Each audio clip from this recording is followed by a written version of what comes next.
नमस्कार, on the spot news देख रहे सभी दर्शकों का बहुत बहुत स्वागत है। राज्यसभा सांसद बनने के बाद जाखल मंडी में पहली बार पहुंचे सुभाष बराला का आज अनाज मंडी में भव्य एवं जोरदार स्वागत किया गया। पार्टी कार्यकर्ता आशीष बंसल के संस्थान पर पहुंचे सुभाष बराला को पार्टी कार्यकर्ताओं ने फूल मालाओं से लाद दिया। इस दौरान फूलों की वर्षा भी की गई। बराला यहां प्रधानमंत्री नरेंद्र मोदी जी के मन की बात कार्यक्रम को सुनने के लिए पहुंचे हुए थे। उन्होंने यहां पर करीब 1.5 घंटा तक पार्टी कार्यकर्ताओं के साथ मन की बात कार्यक्रम को सुना, जिसमें स्कूली बच्चों की ओर से तनाव रहित पढ़ाई करने एवं तनाव रहित परीक्षा देने के लिए प्रधानमंत्री के साथ अपने अनुभव साझे किए। वहीं प्रधानमंत्री ने बच्चों को भी तनाव रहित परीक्षा देने के विभिन्न टिप्स भी दिए। इस दौरान बराला ने पत्रकार वार्ता में कहा कि कांग्रेस व आम आदमी पार्टी में हुआ गठबंधन एक अवसरवादिता का गठबंधन है। यह गठबंधन ज्यादा देर टिकने वाला नहीं है, क्योंकि इस गठबंधन की असलियत बिहार के मुख्यमंत्री नीतीश कुमार अच्छी तरह से पहचानते हैं और वह इस गठबंधन के ही शिकार हो चुके हैं। इस दौरान उन्होंने कहा कि भले ही वह राज्यसभा सांसद बन चुके हैं, लेकिन जाखल और टोहाना विधानसभा के कार्यों को कभी नहीं भुला पाएंगे। यह उनकी कर्मस्थली है। उन्होंने कहा कि यहां के लिए जितना भी हो सकेगा वह उतना ही जोर लगाकर काम करेंगे। इस दौरान पार्टी कार्यकर्ताओं ने उनका भव्य एवं जोरदार स्वागत किया। उन्होंने देश एवं प्रदेश की राजनीति पर अपने विभिन्न विचार भी रखे। देखिए ऑन द स्पॉट न्यूज की विशेष रिपोर्ट। इसी प्रकार से मैंने बहुत पहले एक वीडियो देखा था, शायद आप लोगों ने भी देखा होगा। कुछ दिव्यांग बच्चे उनके कंपटीशन में सब दौड़ रहे हैं। 12 एक बच्चा गिर जाता है। अब ज्यादा बुद्धिमान लोग होते तो क्या करते हैं? वाह, ये तो गया, चलो यार एक तो स्पर्धा में कम हो गया। लेकिन उन बच्चों ने क्या किया? सब के सब जो आगे चले गए तो वो भी पीछे आए, जो दौड़ रहे। हम लोगों को भी ये बहुत बड़ी प्रेरणा और बहुत बड़ा संदेश दे देता है। अब तीसरा विषय है कि आपके दोस्त से आपको किस चीज की स्पर्धा है भाई? और इसलिए कृपा करके हम अपने दोस्तों से स्पर्धा और ईर्ष्या के भाव में न डूबे। त्रिपुरा में कक्षा 12वीं की छात्रा हूँ। मेरा आपसे यही प्रश्न है कि पेपर खत्म होने के आखिरी कुछ मिनटों में मैं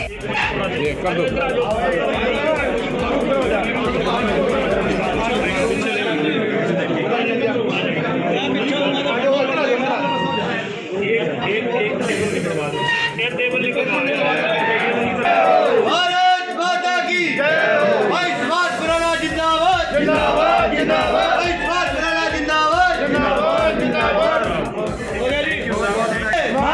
भाई सुभाष बराला जिंदाबाद जिंदाबाद जिंदाबाद। भारतीय जनता पार्टी जिंदाबाद जिंदाबाद जिंदाबाद। आप राज्यसभा सांसद बन चुके हैं जी। सबसे बड़ा सौभाग्य है टोहाना विधानसभा के। क्या कहेंगे विधानसभा क्षेत्र के लिए किस प्रकार की आगे की प्रक्रिया रहेगी? देखिए, अभी राज्यसभा सांसद के नाते जिस प्रकार की भी मेरी जिम्मेवारी, जो भी अधिकार होंगे, उनके चलते जाखल के लिए जो भी कुछ मैं कर पाऊंगा, मैं समझूंगा कि मेरा सौभाग्य होगा। क्योंकि जो प्रेम प्यार लगाव मेरा टोहाना विधानसभा से है, जाखल से है, उसकी कोई व्याख्या नहीं हो सकती।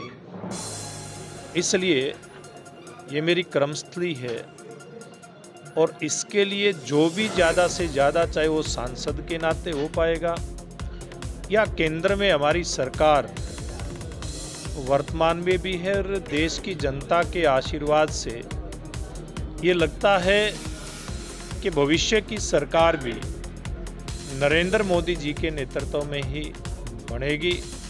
तो सरकार के नाते भी जो भी यहाँ की बेहतरी के लिए हो पाएगा, निश्चित रूप से पूरे ताकत के साथ में वो काम यहाँ की सेवा के नाते करने का प्रयास करूँगा। कि इसमें जो भी सरकार की नीति है उसके आधार पर सरकार ने जो फैसला लिया है, मैं समझता हूँ कि किसी भी किसान को उसके तहत दिक्कत ना आई है और ना आने दी जाएगी। संयुक्त किसान मोर्चा का जो किसान आंदोलन चल रहा है, इस बारे में अब क्या कार्रवाई की जाए? देखिए, मैं समझता हूँ कि देश का किसान नरेंद्र मोदी जी की सरकार में उसने जितना लाभ प्राप्त किया है, या देश के प्रधानमंत्री ने जिस दिल के साथ, जिस मन के साथ देश के किसान की सेवा की है, वो पहले कभी किसी दूसरे प्रधानमंत्री के समय में नहीं हुई। लेकिन फिर भी किसान और खेती इस प्रकार का काम है, किसान का खेती करना, कि जिसमें बहुत सारी समस्याएं समय समय पर आती रहती हैं। और निश्चित रूप से भारतीय जनता पार्टी और हमारी सरकारें, चाहे देश की सरकार है, प्रदेश की सरकार है, निश्चित रूप से किसान की समस्याओं का समाधान करने के लिए हमेशा से तत्पर रही है। अगर मैं हरियाणा की बात करूं तो आपने देखा होगा कि जिस फसल की सरकारी खरीद नहीं होती, हमारे मुख्यमंत्री भावांतर भरपाई योजना के चलते उस किसान को जो नुकसान होता है बाहर खुले बाजार में बेचने से, उस नुकसान की भरपाई करने का प्रयास करते हैं। तो मैं ये दावे के साथ कहता हूँ, चाहे वो फसल की बिक्री की बात हो, फसल के मुआवजे की बात हो, फसल बीमा के माध्यम से किसान को उसके नुकसान की भरपाई करने की बात हो, हर मामले में पूर्व की सरकारों से कहीं अधिक हमारी सरकार ने मोदी जी और मनोहर लाल जी के नेतृत्व में किया। और भविष्य में मैं उम्मीद करता हूं कि वर्तमान की जितनी भी समस्याएं किसानों की हैं, उन किसानों की समस्याओं के समाधान के लिए हर समय ये सरकार तैयार है। और वर्तमान में भी ये जो आंदोलन है, सब लोग बातचीत करें। सरकार की तरफ से भी अगले दौर की बातचीत का निमंत्रण गया है, और मुझे लगता है कि किसान भी पूरी तरह से इस बारे में सकारात्मक सोच के साथ बातचीत उन्होंने पहले भी की है, भविष्य में भी करेंगे, और इस आंदोलन का रास्ता निकलेगा, किसान का भला होगा। 2024 में क्या, उसमें आप क्या मानते हैं? देखिए, गठबंधन तो जिस भी प्रकार का है, हम सब लोग इस गठबंधन को जानते हैं। ये अवसरवादी गठबंधन है। ये चाहे वो आम आदमी पार्टी का कांग्रेस से हो या किसी दूसरे दल का हो, ये गठबंधन ज़्यादा देर तक लोगों की नज़रों में टिकने वाला नहीं है, क्योंकि इस गठबंधन की शुरुआत में ही किस प्रकार से नीतीश कुमार इस गठबंधन को छोड़ करके बाहर आए, किस प्रकार से उनको ये महसूस हुआ कि जिस गठबंधन के हिस्सा वो बनने जा रहे हैं, वो गठबंधन किसी नीति के आधार पर नहीं है, देश की भलाई, देश की जनता के भले के लिए नहीं है, वो अपने व्यक्तिगत हितों के लिए है। और जो व्यक्तिगत हितों के लिए कोई इस प्रकार का गठबंधन होता है, वो चलता नहीं है। अगर चलेगा या तो खुद टूट जाएगा, या जनता उसको तहस नहस करने का काम करेगी। क्योंकि हमने देखा है, जब देश के अंदर अन्ना जी का आंदोलन हुआ था, उस दौर में दिल्ली के वर्तमान मुख्यमंत्री श्रीमान अरविंद केजरीवाल जी किस प्रकार से कहते थे कि ये लोग भ्रष्टाचारी हैं, और उन भ्रष्टाचारियों की सूची में श्रीमती सोनिया गांधी जी का नाम सबसे ऊपर था, शरद पवार का नाम सबसे ऊपर था, ममता बनर्जी का नाम सबसे ऊपर था, मुलायम सिंह अखिलेश यादव का नाम उसमें था, लालू प्रसाद यादव का नाम उसके अंदर था। जिन जिन भी भ्रष्ट नेताओं के नाम उस सूची के अंदर थे, वो सूची आज भी जनता केजरीवाल जी को दिखाने का काम करेगी। इस चुनाव के अंदर कांग्रेस को भी दिखाने का काम करेगी कि किस प्रकार से आप एक दूसरे को जो गालियां देते थे, आज गलबैयां हो रही हैं। मैं समझता हूं ये गठबंधन या तो टिकेगा नहीं जैसे पूर्व में टूटा है, या फिर जनता इनको जमीन दिखाने का काम करेगी। और निश्चित रूप से मैं दावे के साथ कहता हूं, जिस प्रकार की सेवा भाव से नरेंद्र मोदी जी ने देश में इन 10 सालों में काम किया है, देश की जनता अगली बार फिर से, यानी कि तीसरी बार भारतीय जनता पार्टी की सरकार बनाएगी। सर, विपक्ष का कहना है कि बीजेपी है जो वोट चोर पार्टी है, वो चंडीगढ़ मेयर का भी उदाहरण देती है। इस पर आपकी क्या टिप्पणी है? देखिए, ये सारा मामला जो भी चंडीगढ़ का है, जैसा भी हुआ है, सब लोगों के सामने है। जिन भी लोगों ने और जो भी गलत किया सही किया उसको उस चीज़ का भुगतान करना पड़ेगा। तो हरियाणा में 9-1 का जो समझौता हुआ है उसको कैसे देखें? देखिए, हरियाणा में मैंने पहले ही कहा है ना, ये अवसरवादिता का गठबंधन है और जिन लोगों को ये भ्रष्ट बताते थे उसमें हरियाणा के कांग्रेस के नेता भूपेंद्र सिंह हुड्डा भी है ही ना, BJP जिनको और नैनो केजरीवाल जिन लोगों को गालियां देते थे वो उन लोगों के साथ हरियाणा में गठबंधन है। इसलिए मैं समझता हूं कि किसी भी रूप में ये गठबंधन ना देश में टिक पाएगा ना हरियाणा प्रदेश में टिक बीजेपी पाएगा। किससे समझौता करेगी सर? हो गया ना, हो गया ना, मैं बोलूंगा हो सर, गया एक मिनट, बीजेपी का समझौता हो गया ना, किसके साथ बहुत हुआ? हो गई। नहीं हुआ सर, क्या? बीजेपी का क्या dialogue देखिए, है? अभी हमारा जो केंद्रीय नेतृत्व है इस बात के ऊपर विचार करेगा कि गठबंधन करना नहीं करना तो किसके साथ करना। लोकसभा में सर आपकी पार्टी गठबंधन से इलेक्शन लड़ेगी या अकेले? ये सवाल का जवाब मैंने दे दिया है। मैं आज की बात पे करूं, मैं एक अंडरपास की बात हो, मल्टीपर्पज हो, या आपके देखिए, अस्पतालों में दवाएं नहीं है। एक आदमी सवाल करेगा। एक तो करेंगे नहीं है, अनदेखी हो रही है।